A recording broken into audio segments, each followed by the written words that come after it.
Hey guys, how you doing?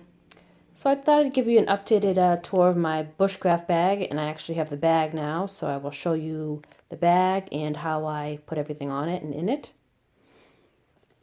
Alright, I'll start with my cooking here. This is just a little wood burning stove. You put it together, it looks like almost like a little castle, and you can feed wood through the little opening. I used that today, it worked pretty good.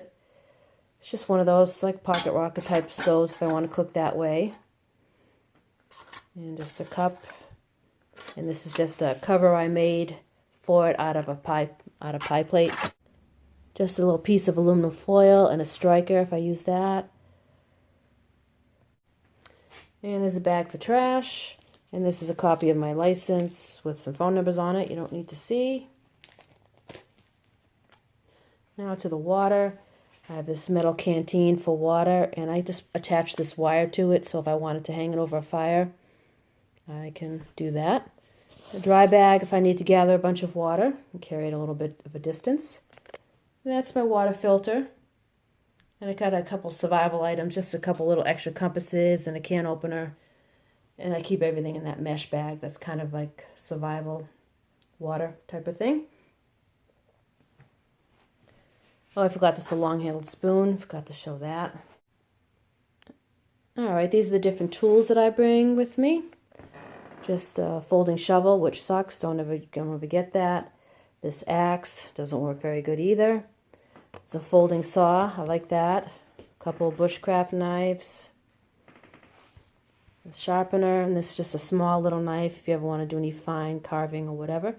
Some oil, multi-tool. This has got a striker on it, compass, and a sharpener. Actually works pretty good.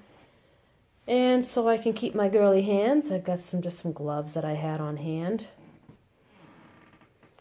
And also there's this handheld chainsaw. I haven't tried that yet. Looks pretty good. Some cordage, paracord, bank line, cable ties, wire. And up here I just have that reflective tarp. I mostly use that to kind of sit on, or I could make a shelter out of it.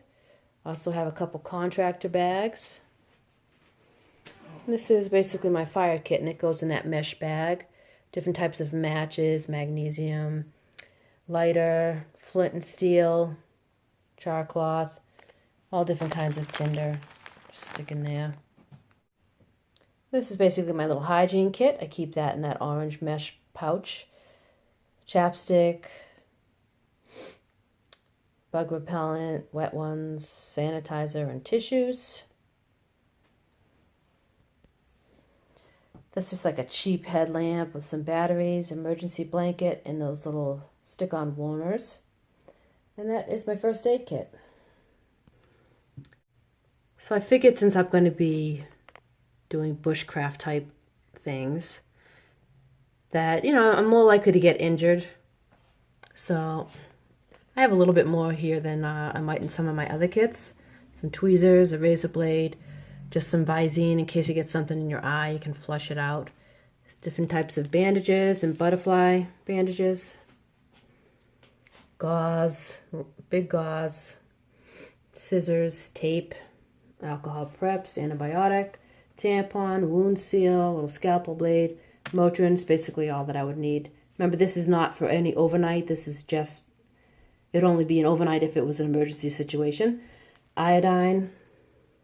I've got hydrocortisone cream, burn relief, A&D ointment, and super glue. So that's and an ace bandage up there, gloves. So that's basically what I would use for first aid. Now also what I would throw in if right before I went would be a charger for my phone. And this is just a retractable charger and a battery pack. Even just for the day, my phone, especially if I'm taking video, I might need to charge it. So there's nothing worse when you get your bag all packed and you can't find everything when you go to pull it out. So I'm using these little mesh pouches because they're nice and light to organize everything. So I know this is anything to do with hygiene or my skin. That's my first aid kit. This is more survival type items that I'm not going to really need that much. My light and all that. Even my water filter. Because I'm just going for the day, so I probably won't need to filter water. And this is my fire kit. So this is what it looks like when I got it all loaded up. I like to have as much on the outside to keep them handy, you know, the knives and the axe. Got the shovel and the chainsaw on the side and the other knife. The water canteen and some stuff in here and some tools in here. And inside the back here, you can put a water bladder, but I put the tarp back there. It gives it a little bit more support. The thing I don't like about this pack is it doesn't have a chest strap. So I'm going to order one from Amazon. I guess they make them with a strap here and here and then a buckle. So that's good because I have a few packs that just don't... Sometimes a chest strap doesn't line up right on a woman, if you know what I mean. This backpack is Miltech brand. I don't remember any other descriptions about it. I could look it up if you need to know, but it's just nice. It's got nice padded straps. You know, it seems pretty good quality. The zippers seem pretty good quality. It's got a nice handle. You know, nice little ties on the zippers. Lots of molly on it, so that's nice. So that is my bushcraft bag. Let me know if you think of anything else I should have on hand. And, you know, keep in mind, bushcraft to me means, you know, learning how to do things in the woods like processing firewood, starting fires, you know, with flint and steel and strikers and all that stuff. Building things out of the wood that's in the forest. It's not necessarily like a survival type bag. It's more when I want to go practice those skills. All right, thank you for watching. Take care.